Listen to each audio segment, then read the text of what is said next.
વડોદરા શહેરમાં ગેરકાયદેસર દારૂના નેટવર્કને લઈને ફરી એકવાર નીરવ પટેલનું નામ ભારે ચર્ચામાં આવ્યું છે. સ્થાનિકોમાં ચર્ચા છે કે લાલુ સિંધી જેવી ઓળખ ઊભી કરવાની લાલસા સાથે નીરવ પટેલે વર્ષોથી દારૂના ધંધામાં સક્રિય રહ્યો છે.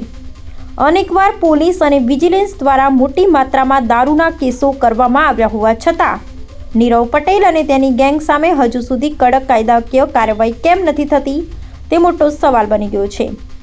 સૂત્રોના જણાવ્યા મુજબ નીરવ પટેલ સામે અગાઉ પણ અનેક ગુનાઓ નોંધાયા હોવાનું ચર્ચાઈ રહ્યું છે. દારૂના જથ્થા, સપ્લાય નેટવર્ક અને હોમ ડિલિવરી જેવા મુદ્દાઓમાં તેનું નામ વારંવાર સામે આવતું હોવાના આક્ષેપો થઈ રહ્યા છે. તેમ છતાં શહેરના ઝોન 1 થી ઝોન 4 સુધી ખુલ્લેઆમ ચર્ચાતું આ નેટવર્ક હજુ પણ યથાવત ચાલતું હોવાના દાવા થઈ રહ્યા છે. સ્થાનિકોમાં હવે ચર્ચા એ પણ છે કે જ્યારે નાના બુટલેગરો સામે તરત કાર્યવાહી થાય છે ત્યારે અનેકવાર ચર્ચામાં આવેલા નીરવ પટેલ અને તેની ગેંગ સામે ગુજસીટોક જેવી કડક કાર્યવાહી કેમ કરવામાં આવતી નથી? શું કોઈ મોટું આશીર્વાદ કામ કરી રહ્યું છે કે પછી આખું નેટવર્ક કોઈ સેટિંગ સિસ્ટમના આધારે ચાલી રહ્યું છે? જાગૃત નાગરિકોમાં હવે માંગ ઉઠી રહી છે કે જો શહેરમાં કાર્યરત ખરેખર આટલા મોટા સ્તરે દારૂનું નેટવર્ક કાર્યરત હોય તો પોલીસ, વિજિલન્સ અને સંબંધિત એજન્સીઓએ નિષ્પક્ષ તપાસ કરી કડક પગલાં લેવા જોઈએ.